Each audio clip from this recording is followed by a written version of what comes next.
Bonjour et bienvenue à cette formation sur l'ajout et la modification d'inscriptions qui est offerte par centris.ca. Mon nom est Karina McNish et je vais vous montrer comment faire les deux actions aujourd'hui. Donc, juste avant de sauter dans le cœur de la matière, je veux vous montrer ici dans votre espace Centris où vous pouvez trouver les formations comme celle d'aujourd'hui. Donc, à gauche, ici, vous avez formation. Et vous avez la possibilité de vous enregistrer à un webinaire comme celui d'aujourd'hui. Donc ici, on a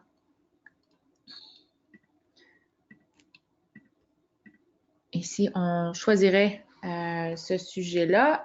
Donc aujourd'hui, ce qu'on veut faire, c'est à partir de notre tableau de bord, on veut soit ajouter, c'est la première chose qu'on va faire, ou modifier une inscription. Donc vous allez le faire ici.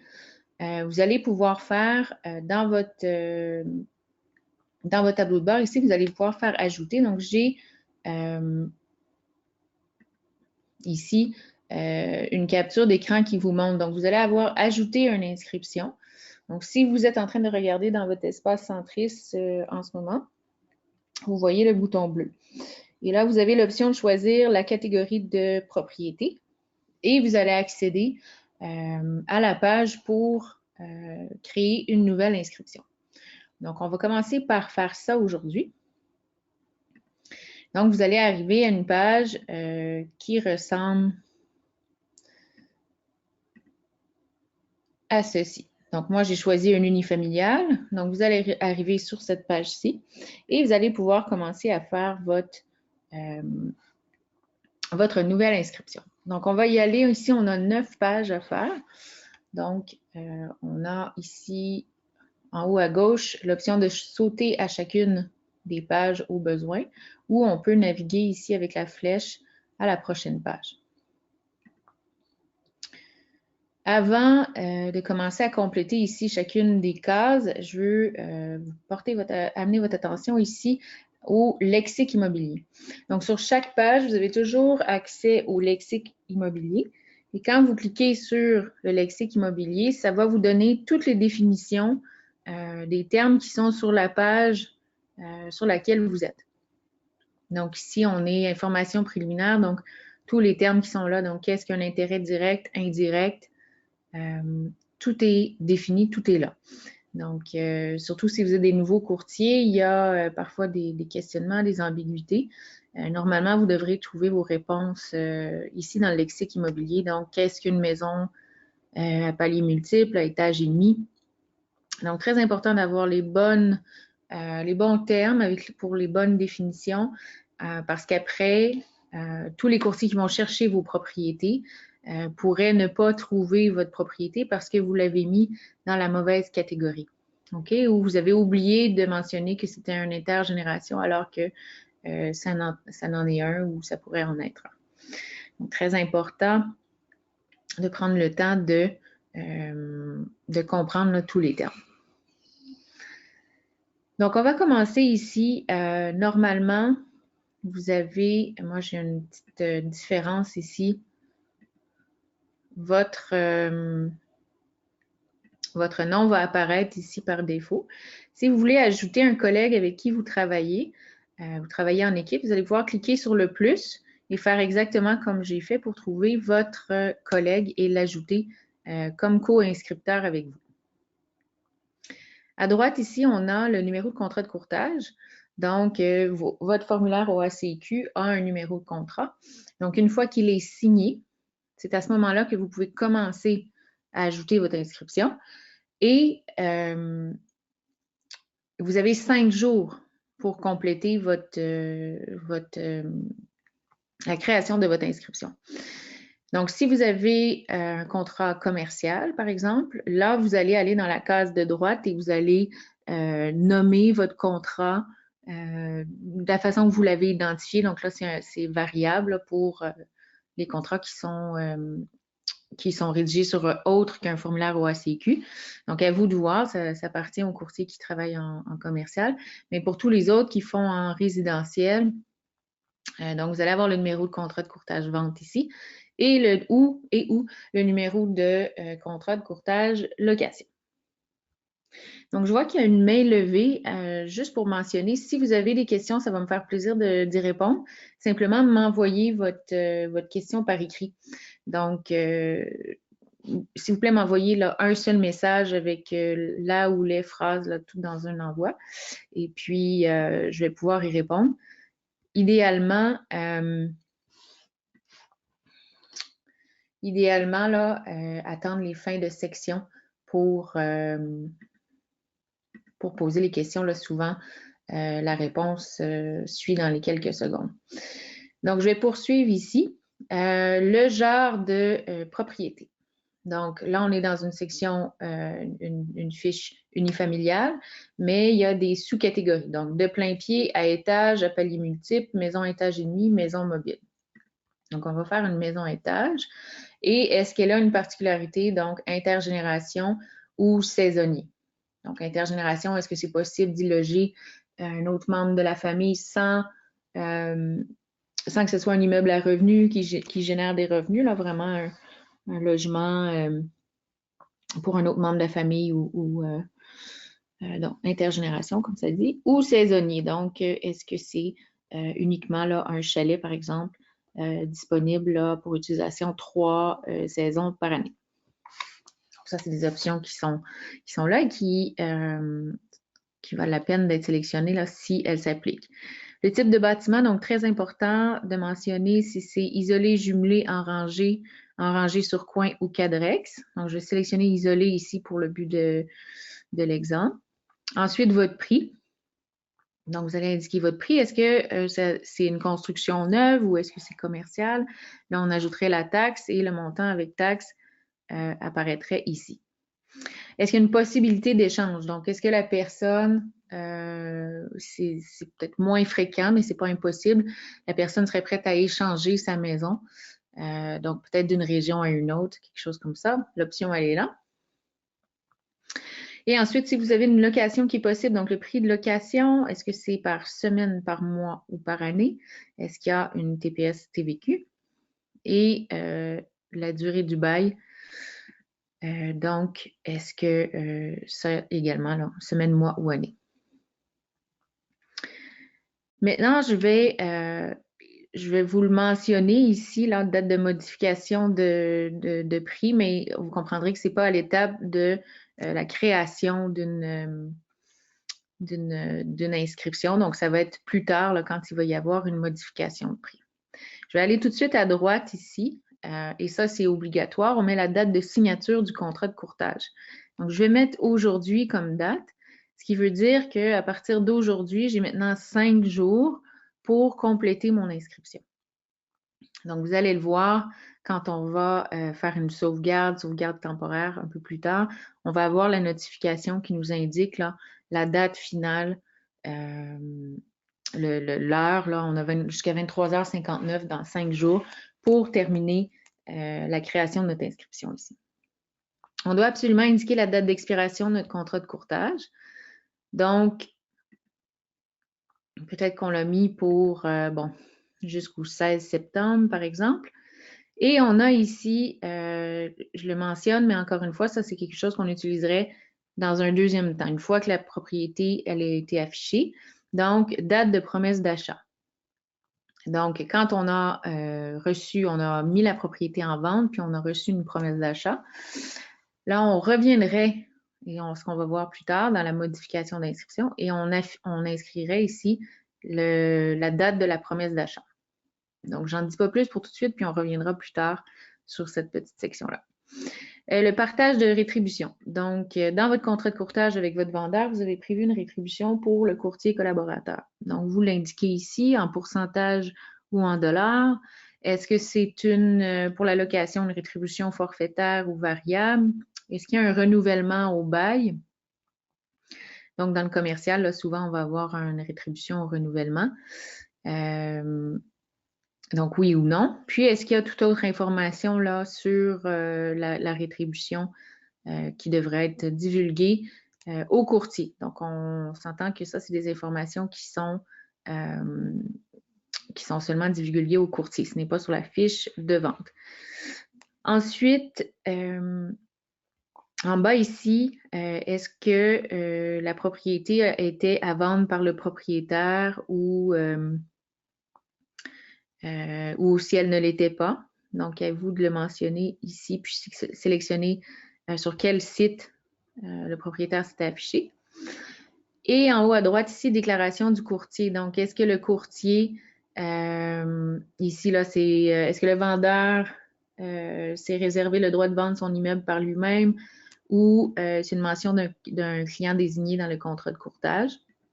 Et on devrait cliquer oui. Nous, on va estimer que non. Et la publication sur Internet, mais en fait, c'est publier le listing sur centris.ca et toutes les autres plateformes là, sur toutes les agences. Donc, normalement, oui, on veut que le listing soit publié. Ça arrive beaucoup moins souvent que les gens ne veulent pas que le listing soit publié. Mais règle générale, on veut que le listing soit publié partout. Donc, on reste sur oui. Je vous recommande fortement de faire sauvegarder à chaque fois que vous avez terminé une page par précaution et avant de continuer là, à la prochaine page. OK? Donc, moi, je vais prendre note ici, voyez-vous, de mon numéro Centris. Donc, le 163-88973, moi, j'en ai pris note. Et vous avez ici la notification dont je vous parlais qui vous mentionne que vous avez vos 5 jours pour compléter l'inscription de la propriété, la publication. Donc, on a jusqu'au 21 mars, 23h59 pour compléter. Donc, j'ai sauvegardé. Je peux soit avancer avec ma flèche ici en haut ou j'aurais pu descendre ici à description légale. Donc, maintenant, je fais la description légale, simplement positionner la propriété. Donc, ici, j'ai un exemple pour vous.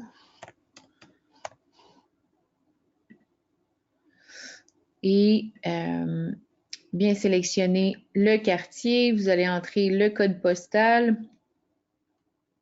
L'intersection, donc on est sur Chemin du Golfe. Près de quelle intersection? On va le mentionner.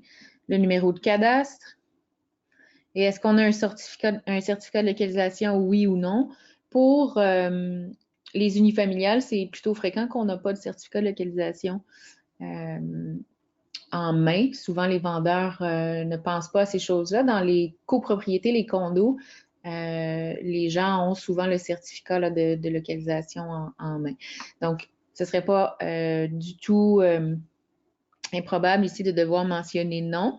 Par contre, si vous avez le certificat de localisation, oui, vous allez écrire l'année ici du certificat de localisation et vous allez devoir, dès qu'on coche oui, vous allez devoir à la fin, dans les documents qu'on doit télécharger, vous allez devoir télécharger le certificat de localisation. Donc, assurez-vous de l'avoir en main si vous déclarez oui. OK? Par la suite, à la droite, on doit positionner votre inscription. Donc, normalement, le système le fait assez bien. Ça arrive des fois que ce n'est pas tout à fait au bon endroit. Donc, vous pouvez bouger ici le petit icône rouge ici et ensuite, on va pouvoir confirmer. OK?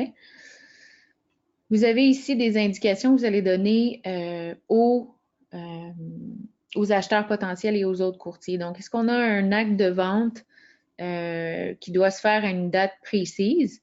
Là, on va l'indiquer. On a absolument besoin de faire un acte de vente pour telle date parce que sinon, on brise notre hypothèque, bon, tout ça. Ou il y a un déménagement déjà de prévu. Ou est-ce qu'on dit titre indicatif, là, 90 jours, puis ça va... puis c'est à titre indicatif, là, donc on va pouvoir négocier autour de ça. Donc, ce serait la façon de l'indiquer là, 30, 60, 90, 120 jours, c'est ce que les gens vont normalement utiliser. Ou l'option selon les baux. Donc, si la propriété, elle est louée, c'est très important de mentionner que c'est selon les baux. Et là, il faudra respecter là, toutes les implications qu'une location a là, avec les règles rigides du logement. Ensuite, info au rendez-vous ici, on veut mentionner à nos collègues courtiers que soit la clé est au bureau, qu'il y a un avis de 24 heures minimum, qu'il y a une boîte à clé peut-être, donc c'est super facile à visiter, et qu'il y a un système d'alarme, donc là, il y a une précaution à prendre, un code à avoir, s'assurer d'avoir avant avant d'arriver sur les lieux, là, puis de commencer une visite sur le mauvais pied avec un système d'alarme qui se déclenche. OK? J'espère que c'est clair pour tout le monde. Je vois ici qu'il y a une question.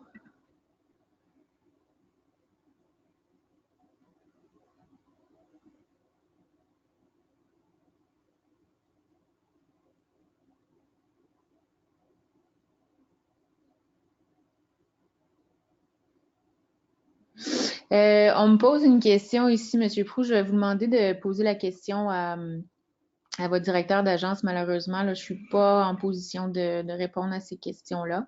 Je veux vraiment vous montrer ici là, la fonction d'ajouter une inscription puis de modification. Là, malheureusement, il faudra rediriger votre question à votre directeur d'agence. Donc, je vais poursuivre ici avec la 3e page.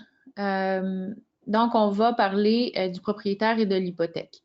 Donc, ici, je vais indiquer que c'est monsieur, madame. Donc, c'est une personne physique qui vend un unifamilial. La propriété à vendre, le propriétaire habite sur les lieux de la propriété à vendre. Donc, je peux copier l'adresse de l'inscription et le nom de ma vendeuse. On n'est pas obligé d'indiquer un numéro de téléphone et on n'est pas obligé d'indiquer un courriel non plus. On peut indiquer aucun. Par contre, la langue va être nécessaire. Vous allez remarquer quand vous allez dans Matrix puis que vous regardez, vous cliquez sur le petit icône I pour voir les informations là, du courtier, la rétribution du vendeur et tout ça. Il y a une lettre là, F ou A à côté du nom du vendeur. Donc, ça vous indique s'il est francophone ou anglophone. Si vous avez un représentant, donc si Jane Doe est représentée par quelqu'un, là, on utiliserait le représentant du côté, la case représentant du côté droit. Et on doit dire c'est quoi le lien avec Jane Doe. Donc, est-ce que c'est liquidateur de mandataire, liquidateur d'une succession d'une société curateur public? Et ça pourrait être également, là, ici on fait Jane Doe, mais ça pourrait être une compagnie. Donc là, la compagnie, c'est certain qu'on va avoir un représentant succession. OK? Et ça, ici, c'est avec un propriétaire. Mais on va pouvoir ajouter un deuxième propriétaire ici, en cliquant sur le plus. Donc, pas se tromper, là, ça c'est propriétaire 1, représentant 1. Puis le deuxième, là, il faut l'ajouter ici. OK? Donc, je vais l'enlever. On va rester avec 1 ici pour le but de l'exemple. Puis juste avant, ici, le plus, là, vous voyez, il y a simple avis. Donc, la possibilité d'utiliser l'outil simple avis, donc pour envoyer des avis là, de 72 heures de réalisation de conditions, des choses comme ça. C'est un outil qui est très pratique. Donc, vous pourrez suivre une formation. Là, vous pouvez aller voir dans votre tableau de bord peut-être les tutoriels pour vous donner une idée c'est quoi, puis peut-être après s'inscrire au webinaire. Mais on va devoir mentionner ici si le propriétaire veut y participer. Donc, si on dit oui, on doit à ce moment-là mettre le courriel du propriétaire qui va recevoir les avis, donc les simples avis. OK? Et bon, le cellulaire, vous voyez que c'est optionnel. Ensuite, ici, l'hypothèque. Est-ce qu'il y a une hypothèque, oui ou non? Donc, on doit le déclarer. S'il y a une hypothèque, on n'est pas obligé de tout inscrire. Vous allez voir quand vous allez... On sauvegarde la propriété, mais quand on vient pour la soumettre, l'inscription, vous allez avoir tous les codes, toutes les erreurs que vous avez faites vont toutes apparaître. Donc, au début, c'est normal d'avoir beaucoup d'erreurs quand on commence. Après, quand on a fait quelques inscriptions, on comprend comment le système fonctionne. Puis, on en fait moins, donc il ne faut pas du tout s'inquiéter.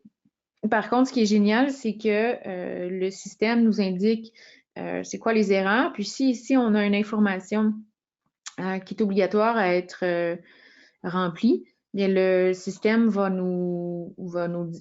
y a une ligne qui va nous dire c'est quoi l'erreur, puis ensuite il va nous amener à la page, puis il va nous encadrer le champ en rouge pour nous indiquer que c'est ce champ-là qui doit être rempli, là, qui n'a pas été rempli. OK?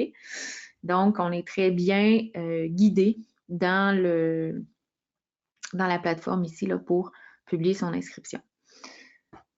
Donc, je vais sauvegarder. Et je vais changer de page ici.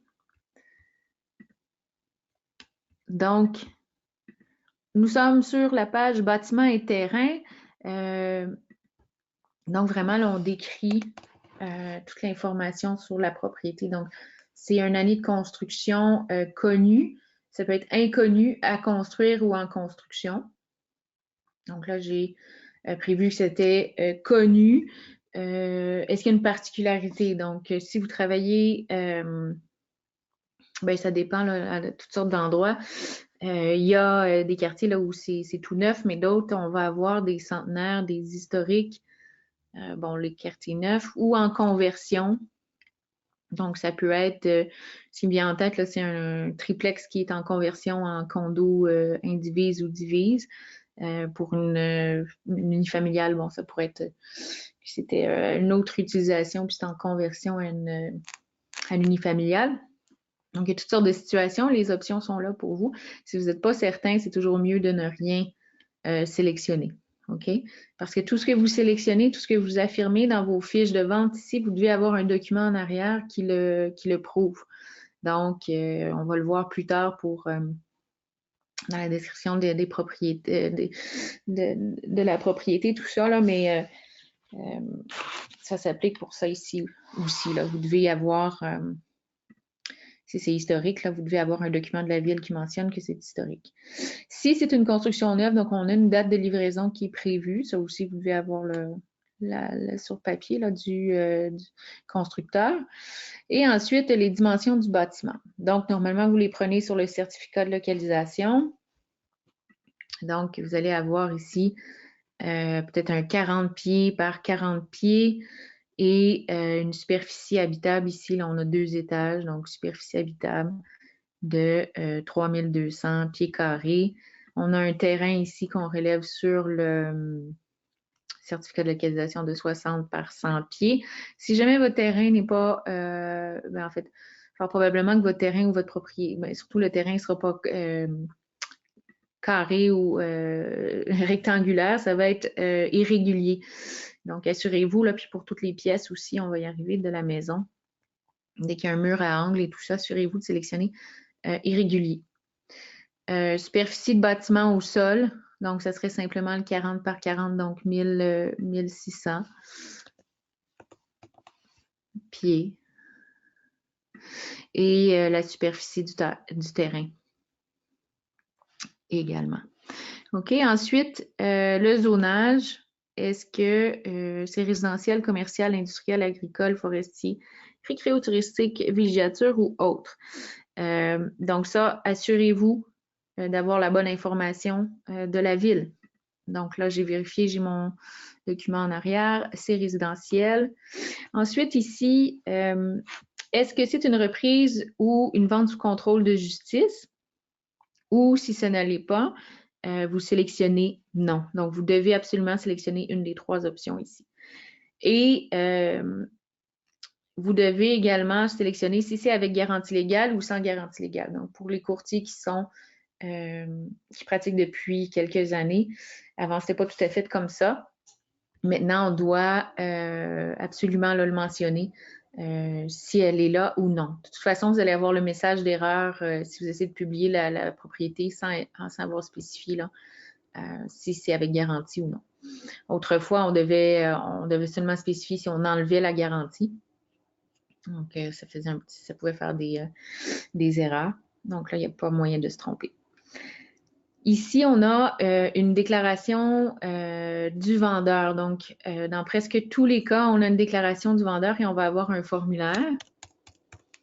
Et quand on déclare oui, qu'on a un formulaire de déclaration du vendeur, on va devoir ici, dans Multimédia, les dernières pages où on va se rendre, ajouter le document déclaration du vendeur. OK? C'est possible qu'on n'ait pas de déclaration de vendeur et là, on a la possibilité, dans de rares cas, la possibilité ici de répondre aux questions ici pour faire une petite déclaration du vendeur et autres ici s'il y a autre chose à divulguer. OK? Mais ça sera très peu fréquent pour vous. Maintenant, sur la 5e page, on a la description des pièces. Donc, dans la description des pièces, on a la possibilité ici de choisir le nombre de pièces. Donc, on pourrait tout de suite, on pourrait en sélectionner, 8. Et ensuite, on sélectionne les niveaux.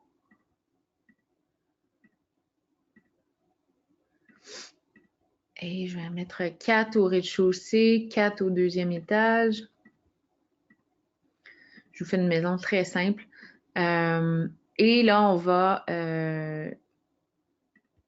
va pouvoir nommer les pièces. Vous pouvez aussi, donc moi, je suis en train d'appuyer sur le S pour trouver salon. Donc, on peut sauter comme ça de cette façon-là. Salle à manger. Et, bon, peut-être que je veux une salle d'eau. Voilà. Et au 2e étage, j'aurai chambre à coucher principale, chambre à coucher et salle de bain. OK? Et les dimensions, donc vous allez devoir mesurer avec votre laser ou votre ruban mesuré et vous allez pouvoir dire que la cuisine, elle est 15 pieds par 10 pieds. Est-ce qu'elle est parfaitement rectangulaire ou carrée? Probablement pas, donc vous allez indiquer que c'est irrégulier. Puis, si vous avez pris toutes vos pièces en pied, vous allez pouvoir sélectionner pied. Et vous poursuivez comme ça ici. Entrez toutes vos mesures. Donc ça, c'est pour le nombre de pièces ici. Je continue ici vers la droite. Bon, mentionner que vous pouvez mettre un descriptif pour le revêtement de sol. Encore une fois, soyez certain que c'est du bois, que c'est de la parqueterie, que c'est réellement là ce que vous déclarez ici. OK? On ne voudrait pas que ce soit du vinyle alors que vous avez déclaré que c'est du bois. Donc, on va mettre bois. Est-ce qu'il y a un foyer poêle? Puis, est-ce qu'il y a une spécification? Ici, vous pourrez dire ouvert sur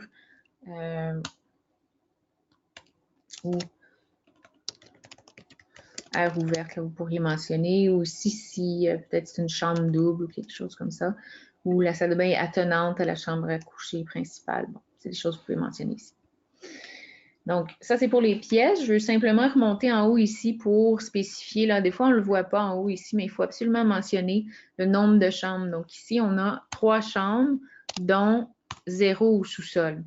Si jamais vous avez une chambre au sous-sol, ça va, donc une chambre au sous-sol, votre listing va tomber dans la catégorie 3 plus 1. Donc, on a 3 chambres, puis la chambre au sous-sol, elle est en plus 1. OK? Et le nombre de salles de bain. Donc, ici, je dis que j'ai une salle de bain et j'ai une salle d'eau. Si on a 0 salle d'eau, on doit l'indiquer 0. Là, on en a une. Dans les espaces additionnels, on va parler ici de, souvent, c'est ce qui est extérieur. Donc, on va avoir, ça peut être garage. Je vous encourage d'ajouter les balcons, les terrasses. Dans les dernières années, c'est devenu très important d'avoir des espaces extérieurs. Puis des fois, il y a de très grands balcons, très grandes terrasses, tout ça. C'est mentionné dans le petit descriptif, le petit texte, là, le pitch de vente du listing, mais on n'a souvent pas les mesures ou le descriptif là, du balcon. Donc, de savoir que le balcon est super large comme ça ici, c'est génial. OK? Dimension du garage aussi. Donc, garage simple ou double. Ensuite, dans votre inscription, est-ce qu'il y a des revenus supplémentaires? Donc, ça ici, c'est pour l'intergénération ici. Donc, quand la section intergénération va être sélectionnée, là, on va avoir... donc, je vais sauvegarder. Puis, je vais retourner ici. Si je coche intergénération, bon, on a une petite notification ici. Donc, comme je vous dis, à chaque fois, toujours faire une vérification auprès de la municipalité. Et là, on était à description des pièces. Donc, voyez-vous, maintenant, j'ai la section intergénération qui apparaît. Donc, ce n'est pas c'est pas un logement au sous-sol, c'est pas la même chose. Il n'est pas supposé de créer des revenus. Donc, même principe, on met le nombre de pièces, descriptif, bon, nombre de chambres. Donc, peut-être qu'on a 0, bon, on va mettre une chambre, donc une au sous-sol, une salle de bain, 0 salle d'eau. Et ça, on se trouve à être au sous-sol. Donc là, dans mon listing, ça va être cohérent. J'ai premier, deuxième pour la maison, puis au sous-sol, ben, j'ai l'adolescent ou le grand-parent ou quelqu'un qui a un pied à terre, quelque chose comme ça. Ensuite, des revenus supplémentaires. Mais est-ce que là, il y a un autre bâtiment sur le terrain, un garage, quelque chose comme ça, qui a vraiment un numéro civique à la municipalité et qui génère, donc on a le droit de le louer et qui a un bail et qui génère un revenu. Donc là, vous allez remplir toutes les informations ici avec les informations du bail, du loyer, si c'est vacant, la valeur locative. Puis il faut aussi, je vous montre un unifamilial, mais il faut penser qu'il y a toutes les autres catégories de propriétés. Donc on a condo, multiplex, condo divise, indivise. On a après ça, bon, le commercial, fermette, industriel, tout ça, mais ça va tout dans le même. La logique est la même pour l'outil ici là, de création d'inscription. OK? Il y a des différences, mais en gros, là, c'est très similaire. Et bon, l'inclus selon le bail, là, les frais et tout ça. Donc, j'ai rien coché, c'est parfait. Je vais continuer maintenant à ma 6e page. Donc, les chiffres. Ici, mon évaluation. Donc, voyez-vous, j'ai eu la notice rouge très rapidement. Donc, j'ai mon évaluation de la ville pour la propriété, le terrain. J'ai le compte de taxes à jour que le vendeur m'a fourni, la vendeuse. Et je peux inscrire ça. L'énergie ici. Donc, j'ai le compte d'Hydro-Québec. Si c'est mazout, gaz ou autre, vous allez inscrire. Et est-ce qu'il y a des dépenses? Donc, c'est possible qu'il y ait des frais communs ici pour du déneigement de ruelles, par exemple. Donc, ça pourrait être 600 $, bon, c'est beaucoup ça. Peut-être 25 $, 300 $ par année là, pour votre part pour cette maison-là, pour déneiger toute la ruelle. Puis vous êtes déneigement ruelle. Vous allez pouvoir préciser quelle est la raison là, du frais commun. OK? Donc, tout simple pour la 6e page. Et maintenant, la 7e page. Donc, ça, c'est, à mon avis, une des pages les plus importantes pour la vente de votre propriété. Donc, c'est beaucoup, ça prend beaucoup de temps et c'est possible que vous, à ce stade-ci, on est déjà rendu à cette page, vous devez partir aller faire un rendez-vous. Puis vous n'avez pas le temps de faire ça, donc vous faites la sauvegarde, comme je vous ai mentionné. Vous conservez votre... vous pouvez prendre en note votre numéro centriste pour être certain, mais votre inscription à ce moment-là va se trouver dans votre tableau de bord sous les incomplets. OK? Donc, elle va apparaître ici. Si je fais tous les statuts, vous allez voir ceux qui sont en vigueur, bon, expirés, tout ça. Mais dans vos incomplets, là, vous allez voir la propriété qu'on est en train de faire en ce moment. Elle sera là, puis vous allez pouvoir la continuer plus tard quand vous avez le temps. Et je le mentionne parce qu'il y a beaucoup d'informations là à remplir ici. Donc, on doit l'indiquer ici, le système d'égout. Est-ce que c'est la municipalité? Si vous travaillez en ville, toujours en ville, pour vous, c'est une évidence. Mais dès qu'on est à l'extérieur des villes, ou si vous vendez des terrains, puis là, vous avez un courtier qui travaille en ville, qui vient acheter un terrain avec des acheteurs, lui n'est pas habitué, puis pour lui, c'est pas une évidence que le système d'égout, c'est pas la municipalité, que finalement, c'est une fausse. Donc, toujours prendre en compte que ce qui est peut-être évident pour vous, ça ne l'est pas du tout pour les autres.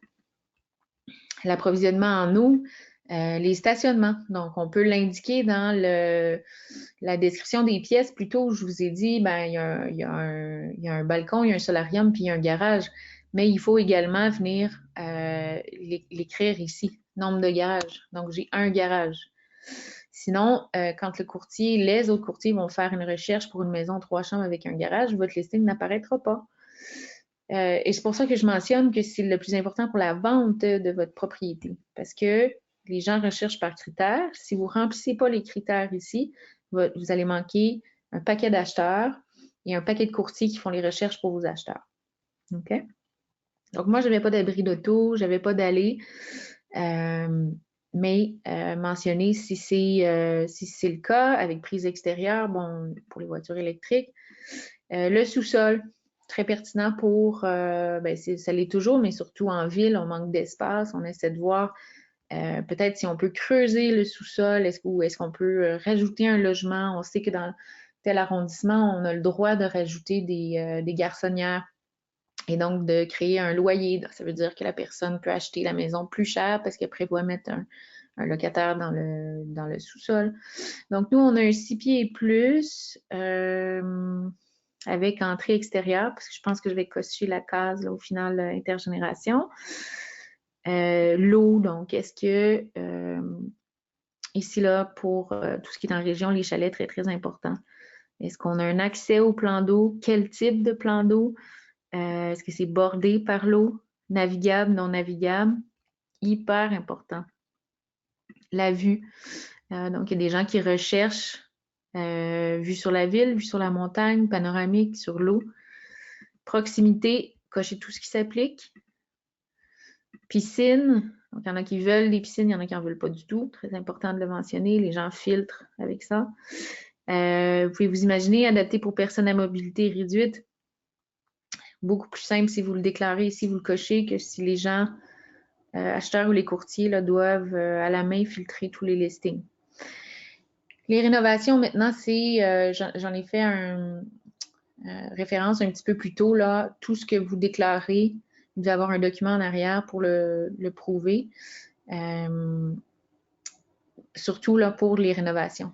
Donc, ça ne peut pas être votre vendeur qui vous dit « Ah, j'ai fait la cuisine là, en telle année, tout ça. » Vous devez avoir la facture en arrière pour la cuisine qui a été rénovée avec le montant. Électricité aussi. Donc, on ne peut pas essayer de promouvoir la maison en disant que, bon, c'est à jour, tout ça, puis finalement, il y a juste eu un coup de pinceau. C'est pas une réelle rénovation, il n'y a pas de facture en arrière. Salle de bain, donc toutes ces options-là. Laveuse sécheuse, donc ça se trouve à quel endroit? Souvent, on ne les voit pas dans les photos, les laveuses sécheuses, ça ne fait pas des belles photos. Dans certains types de propriétés, on peut se questionner puis de différents endroits dans les villes. Est-ce qu'il y a une laveuse sécheuse ou est-ce que c'est quelque chose de commun au sous-sol, dans les tours à condos, peut-être indivises, là, des choses comme ça. Équipements et services, très important.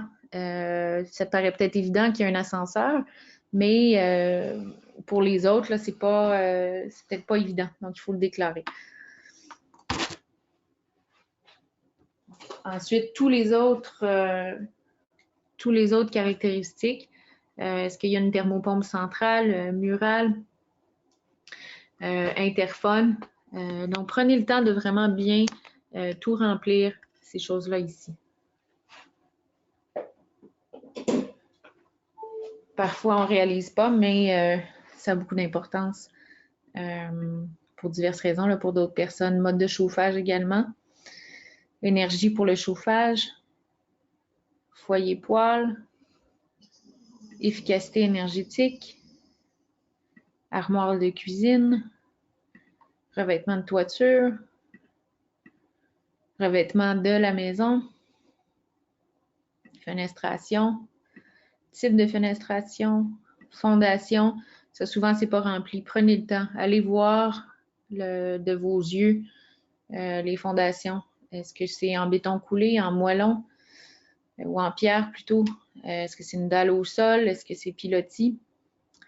Terrain, topographie, particularité du site, appareil en location, Donc, est-ce qu'il y a quelque chose que l'acheteur va devoir reprendre en charge? Particularité du bâtiment. Donc, on en a parlé. Les restrictions ou permissions. Donc, très important, là, on a eu beaucoup de lois par rapport aux fumeurs, là. Ça change la donne pour beaucoup de gens. Donc, passez au travers. Vous pouvez également chercher ici les caractéristiques. OK? Ensuite, les inclusions. Donc,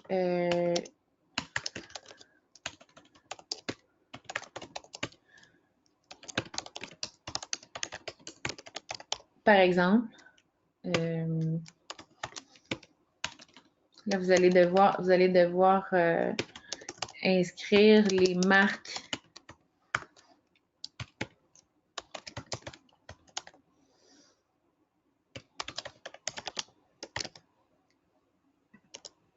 des électroménagers. OK? Parce que malheureusement, c'est arrivé que les gens ont vendu avec des électroménagers d'une telle gamme, puis au déménagement, quand l'acheteur est arrivé, c'était des électroménagers d'une autre gamme. Donc, assurez-vous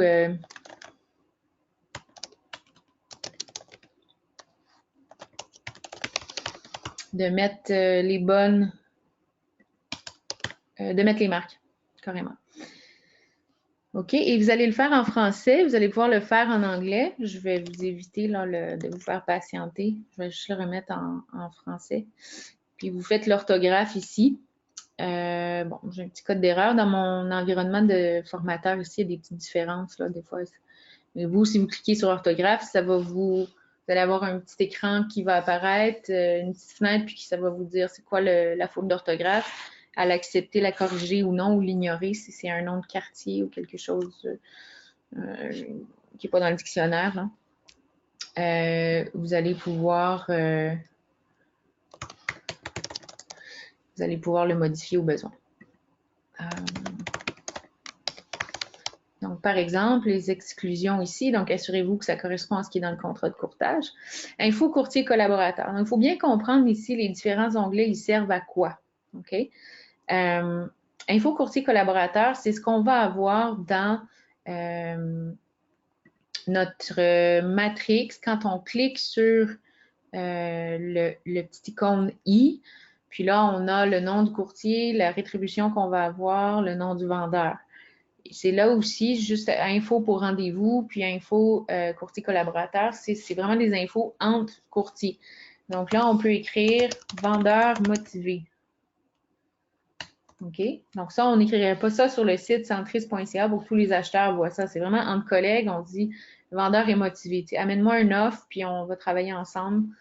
Toi, fais la montée le plus possible. Moi, je vais, évidemment, c'est toujours comme ça, je vais la faire descendre ma vendeuse le plus possible, mais le vendeur est motivé, là. Peut-être mon prix affiché est tel, mais il y a de la place, il y a une bonne marge de négociation. Ça peut être le genre d'information qu'on veut partager à nos collègues ou, s'il vous plaît, avertir vos acheteurs d'une forte odeur de cigarette dans la maison. Donc, c'est possible que vous ayez des acheteurs qui sont asthmatiques qui vont dire que vous savez d'avance que ça ne vaut pas la peine d'aller faire une visite. L'odeur, tout de suite, ça va les répugner et ils ne voudront pas faire l'offre. Donc, il ne vaut pas la peine de déranger vendeur, courtier, acheteur et courtier-acheteur pour aller visiter. OK? Mais encore une fois, ce n'est pas quelque chose qu'on va mettre sur la fiche de vente publique. Attention au chat, refermer la porte derrière le chat, attention au chien, machin. C'est toutes les informations qu'on met info courtier collaborateur. Ensuite, les remarques courtiers. Donc, il faut comprendre que les remarques courtiers, ça va être les propriétés. Donc, je vais juste prendre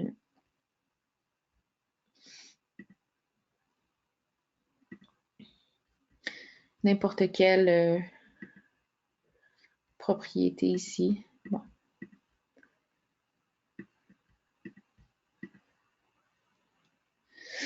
OK. Les remarques courtiers, ça va être ce qu'on voit ici sur la fiche de vente. Donc ça va être sur centris.ca, mais que ce soit sur le site de Royal Lepage, sur Realtor, sur autre chose, le pitch de vente, entre guillemets, c'est ce qui se trouve dans remarque courtier, ce qui va être sur votre fiche centriste. Vous allez ensuite avoir les mêmes, puis là on a 650 caractères. Les remarques publiques, vous avez le même nombre de caractères, 650. Et ça, c'est tout ce qui se retrouve sur tous les sites Centris Realtor, Royal Lepage et tout. OK? Peut-être je l'ai mal commencé à l'expliquer, mais c'est la même chose. C'est juste que dans votre fiche Centris, ça va être à l'endroit remarque courtier. Donc, quand on va faire imprimer des fiches Centris, des fiches MLS, votre remarque courtier et votre remarque publique, normalement, c'est la même chose. On a le même nombre de caractères. Et là, c'est vraiment, comme permettez-moi l'anglicisme, le elevator pitch. On va dire...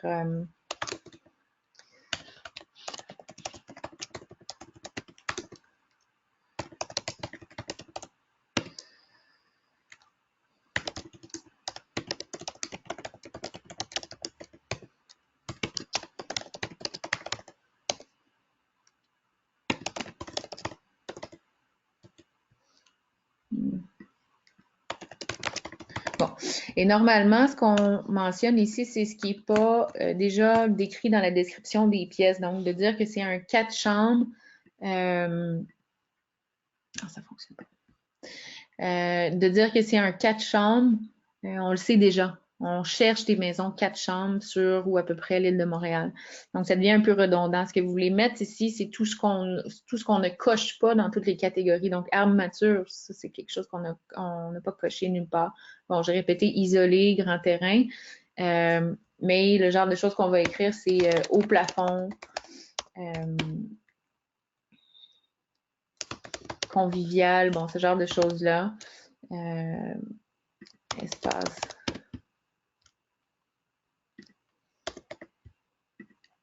Espace convivial, bon, vous voyez un petit peu.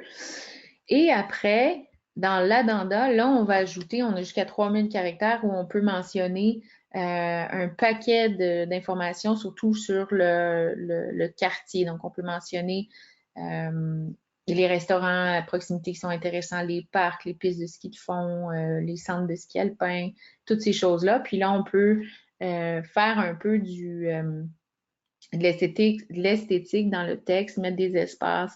Il y a des gens qui vont mettre des astérix, des plus, des choses comme ça, des walk score, donc le score pour tout ce qui est accessible à pied, le bike score, tout ce qui est accessible, en fait, toutes les pistes cyclables qui sont à proximité de la propriété. Donc, on peut mettre toutes ces informations-là dans l'addenda. OK? L'addenda, on ne le voit pas sur les sites comme ça de vente. Ça va vraiment être dans nos fiches MLS, puis les fiches centristes qu'on va imprimer, puis qu'on va remettre à nos acheteurs ou à nos visites libres. Ou par courriel, là, souvent ce qu'on fait. Donc, on a une demande, puis on envoie par courriel là, une fiche détaillée. OK? Donc, je pense que ça complète pour la page 7, je vois. Ici, une question. Je n'ai pas bien compris la différence entre marque, courtier et public.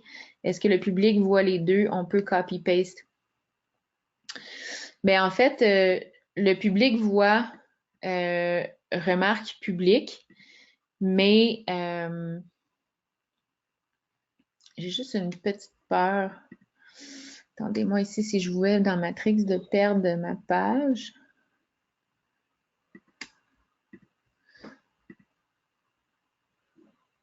OK, ça fonctionne.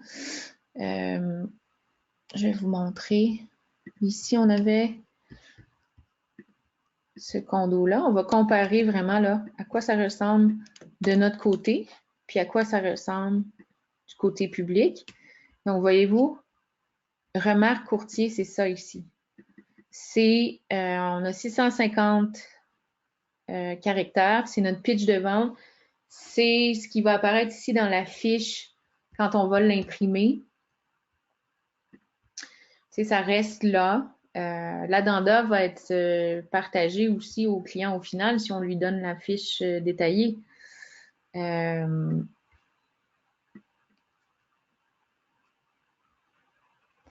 Mais ce qu'on voit toujours, c'est remarques publiques. OK?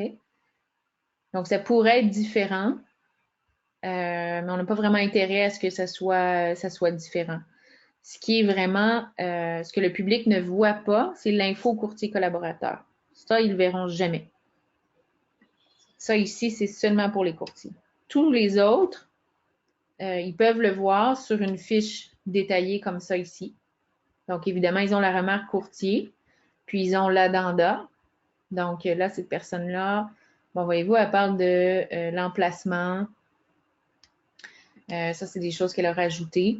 C'est plus typique de l'addenda. Le remarque courtier, c'est vraiment une description rapide des éléments clés de la propriété. Puis, c'est la même qu'on fait en remarque publique. Donc, ce qui va afficher, là, ce qui va être affiché sur tous les sites.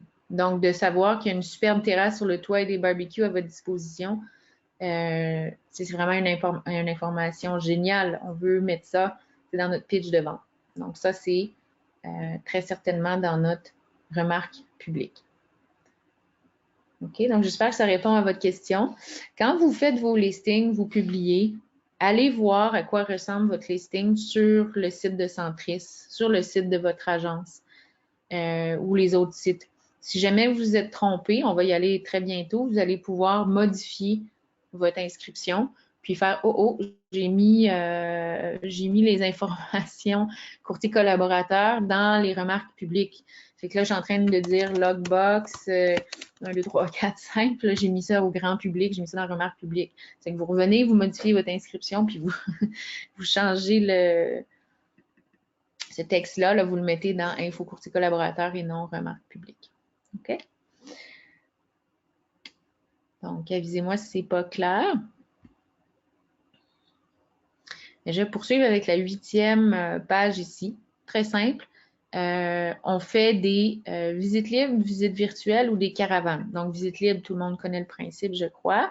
Donc, bon, traditionnellement, c'est le dimanche après-midi, 14h à 16h. Puis, n'hésitez pas à déroger de ça parce que quand toutes les visites libres sont en même temps, c'est pas facile. Puis là, vous pouvez dire envoyez vos acheteurs. Commission protégée, puis je ne veux pas trop m'étirer là-dessus. Souvent, j'ai des questions sur ça. Rétribution protégée. Parce que normalement, on exige que le courtier des acheteurs soit présent avec ses acheteurs, mais si on veut vendre notre propriété, on peut aviser nos collègues, écoute, envoie tes acheteurs, puis il n'y a pas de problème, tu vas être rétribué.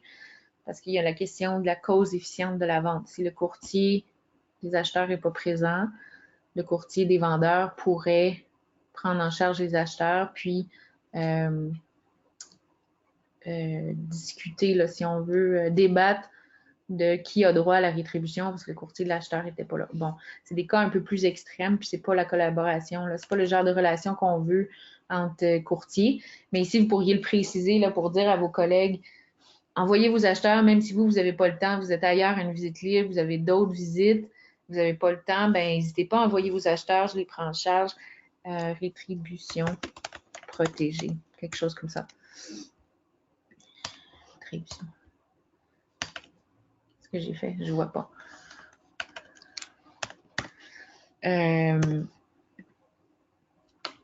OK, en français et en anglais. Ensuite, vous pouvez en ajouter plus d'un. Donc, vous pouvez faire une visite libre virtuelle et vous pouvez faire une caravane. Donc, les caravanes, c'est pour les courtiers. Normalement, ce qu'on fait, c'est historiquement, là, ça a été un mardi à midi. On fait un petit lunch, sushi, vin, quelque chose, puis on invite les courtiers, puis on montre la propriété à nos courtiers pour que nos courtiers, ensuite, amènent leurs acheteurs. Donc, ils l'ont vu déjà, puis ils peuvent dire à leurs acheteurs, j'ai vu une propriété qui est incroyable, je pense que c'est la bonne pour toi, pas tout à fait dans tes critères de recherche, mais je l'ai vu, viens, on va aller la voir cette fin de semaine. Donc, c'est ça une caravane. C'est vraiment une visite libre, mais pour courtier. Donc, ça se fait encore. OK, donc c'est tout simple pour la 8e page. Je poursuis à la dernière page. Ici, on va ajouter des photos. On doit absolument avoir l'autorisation écrite relative aux droits d'auteur. Donc, c'est à prendre au sérieux les droits d'auteur. On ne peut pas prendre les photos d'un ancien listing sans avoir la permission du courtier ou de l'acheteur ou du photographe, du vendeur ou du photographe, le propriétaire là, des photos. On ne peut pas prendre des screenshots de Google Maps. Bon, je vous épargne tous les détails, la loi là-dessus, mais on doit avoir les droits d'auteur pour ajouter des photos. Donc, on ajoute ici, on a une photo ici qu'on peut, là, on mettrait nos 20, 30 photos et on les télécharge. Une fois qu'on a la photo ou les photos, vous allez en avoir plusieurs, vous allez devoir dire, d'écrire la photo. Donc, ce qu'elle est. Ici, on est façade. Puis ici, on pourrait écrire façade arrière. En anglais aussi. Et quand on a plusieurs photos, on peut dire ici, vous allez avoir déplacé en 2e place, déplacé avant la 4e, la 10e photo. Et on va pouvoir cliquer sur la flèche de droite, la flèche de gauche pour bouger la photo ou l'ordre des photos. Donc, l'idéal, c'est de mettre les photos dans un ordre, dans le même ordre dans lequel on entrerait dans la maison. Bon, si on commence avec l'aire de vie, il faut que ça soit cohérent. Bon, on regarde l'aire de vie, salon, cuisine, salle à manger. C'est bien de faire les photos dans le même ordre, pas mettre une salle de bain entre la photo du salon de la cuisine. C'est peut-être qu'une fois, on voit le corridor, après la cuisine. Bon. Après, vos photos, si elles sont à l'envers, vous pouvez les tourner ici et vous les enlevez. OK? On peut supprimer les photos, ajouter des photos. Si vous avez des hyperliens pour des visites virtuelles, vous les ajoutez ici.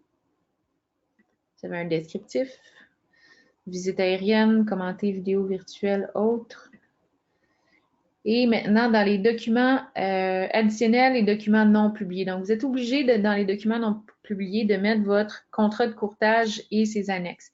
Donc, on parle du contrat de courtage. Ici, un annexe G parce que il y avait plus de place, on a débordé. Ou s'il y a une modification parce que on a retardé la mise en vente de la propriété pour préparation de la propriété, peinture, tout ça. Vous devez mettre la modification et le contrat de courtage. Dans les documents additionnels, c'est là où vous allez mettre la déclaration du vendeur, entre autres. Donc là, j'ai déclaré plutôt dans ma... Là, j'ai pas de document à ajouter, mais je vais vous prendre... Ça ne fonctionnera pas. Bon, je vais vous mettre ça ici. Là, vous allez avoir le document qui va apparaître ici, mais on ne va pas avoir le titre. Donc, quand vous l'ajoutez, tout de suite, venez mentionner c'est quoi.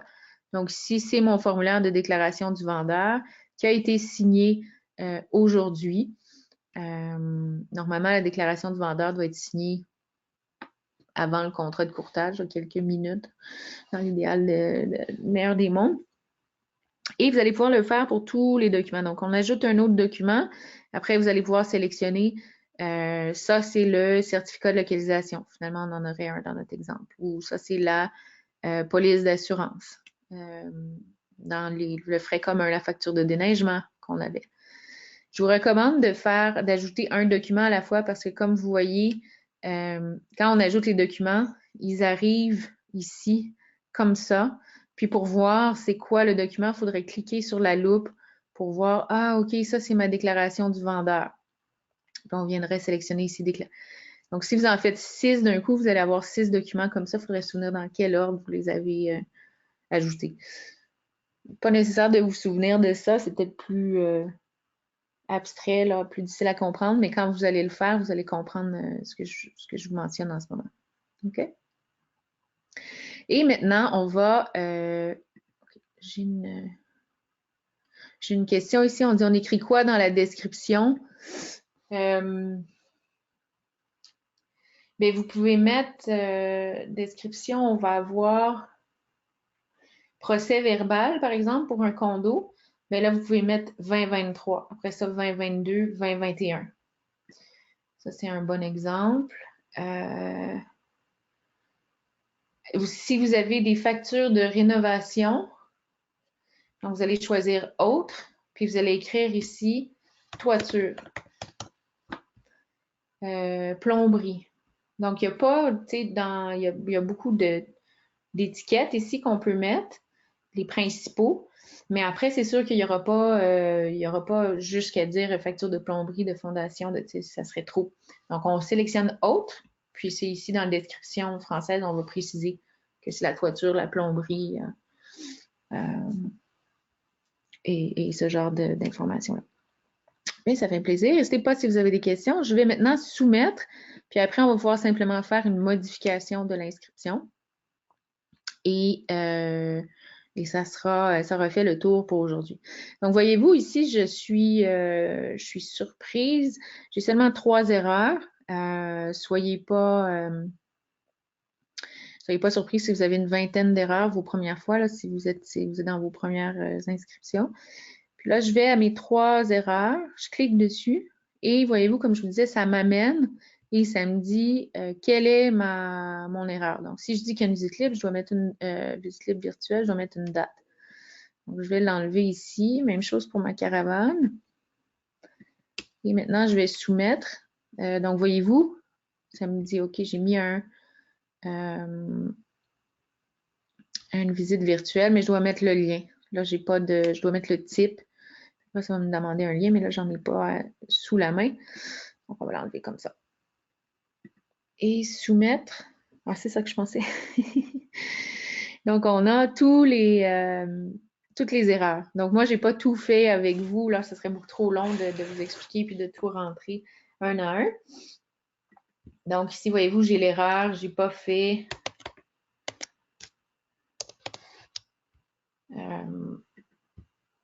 j'ai pas rentré le code postal. Ici, c'est mon propriétaire. J'ai mis il n'y avait pas le code postal aussi. Donc, voyez-vous, on est comme tenu par la main pour chaque case qu'on a où il y a une incongruité entre ce qu'on a écrit dans une page puis pas dans l'autre. Donc, moi, dans mon exemple, là, je suis allée avec une intergénération, oui, non, je l'ai enlevé. Voyez-vous, là, ça me ramène à l'ordre un petit peu. Donc, vous faites les 16 comme ça, là, ici, où toutes vos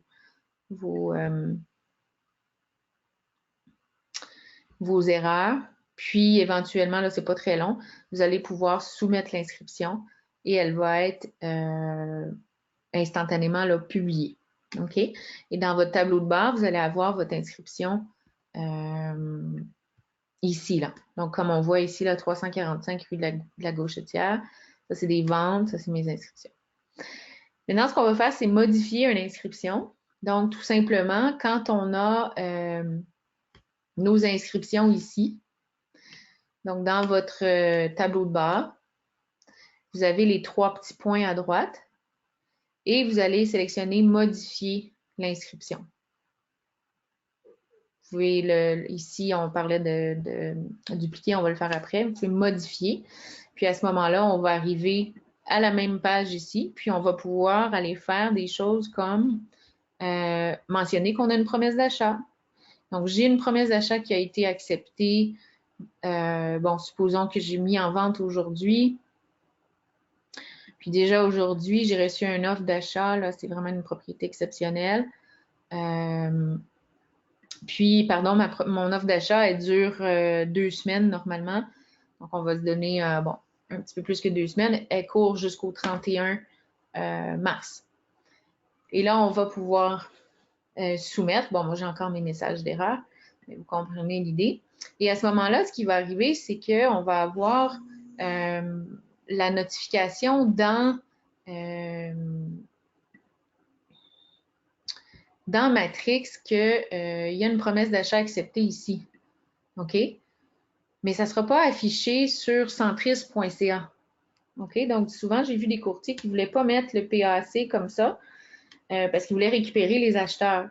Mais ici, on regarde, je recherche cette propriété-là sur, bon, Realtor, mais je vais aller sur Centris. C'est pas mentionné ici qu'il y a une promesse d'achat conditionnelle. Donc, tous les acheteurs qui vont me contacter pour cette propriété-là, ils vont continuer, puis moi, je vais pouvoir les solliciter, les reprendre, puis aller leur vendre une autre maison. Par contre, ce que ça fait, c'est que tous les courtiers qui vont voir la maison vont voir, ah, il y a une offre d'achat acceptée. Ici, ce qu'ils vont faire, c'est qu'ils vont envoyer une demande, peut-être un numéro contact pour garder, être tenu en mode collaborateur, mais ils ne feront pas de demande de visite. Okay? Donc, ça facilite la tâche du courtier collaborateur parce qu'il n'est pas à attendre après vous répondiez, dire j'ai une offre d'achat acceptée. Ils vont le voir tout de suite. Puis pour vous aussi, vous allez arrêter d'avoir des demandes de visite pour rien, alors que vous avez arrêté les visites pendant votre offre acceptée. Peut-être que vous continuez les visites, mais bon, dans cet ordre d'idée-là, c'est le but là, d'ajouter la promesse d'achat accepté ici, conditionnelle. OK? Donc, ça, c'est pour venir modifier. Si jamais vous avez autre chose à modifier dans le listing, donc votre vendeuse veut enlever des exclusions, ajouter des inclusions, vous changez le prix, par exemple. Donc, ça va être des choses qu'on va pouvoir faire. Et ça se fait, bon, tout à partir de votre tableau de bord. Vous allez également pouvoir dupliquer votre inscription. Donc, si votre inscription, elle expire, donc on est dans un marché en ce moment un petit peu plus lent, c'est possible que votre inscription, elle expire, que vous la réaffichez avec un nouveau prix. Vous allez pouvoir faire dupliquer. Et là, au lieu de tout recommencer, vous allez mettre à jour votre inscription. Donc, vous allez venir dire, bon, ben, c'est plus 500 000 le prix, on s'est mis à 475 000. On a signé le contrat, bon, dans une date plus tard, bon, on enlève ça. Puis, bon, vous ajustez tout et vous allez pouvoir resoumettre. OK? Donc, c'est simplement, mais c'est seulement avec nos inscriptions à nous. Donc, on ne peut pas dupliquer l'inscription de quelqu'un d'autre, d'un autre courtier. C'est seulement nos inscriptions. Si vous étiez en équipe avec un autre courtier, puis c'est l'autre courtier, ici, là, votre deuxième courtier, ça, c'est pas vous, puis vous êtes le deuxième courtier ici, mais ça va être le premier courtier, c'est lui qui a fait de l'inscription, qui va pouvoir dupliquer, puis pas vous. Ou vice-versa, si c'est vous comme le propriétaire, entre guillemets, de l'inscription initiale.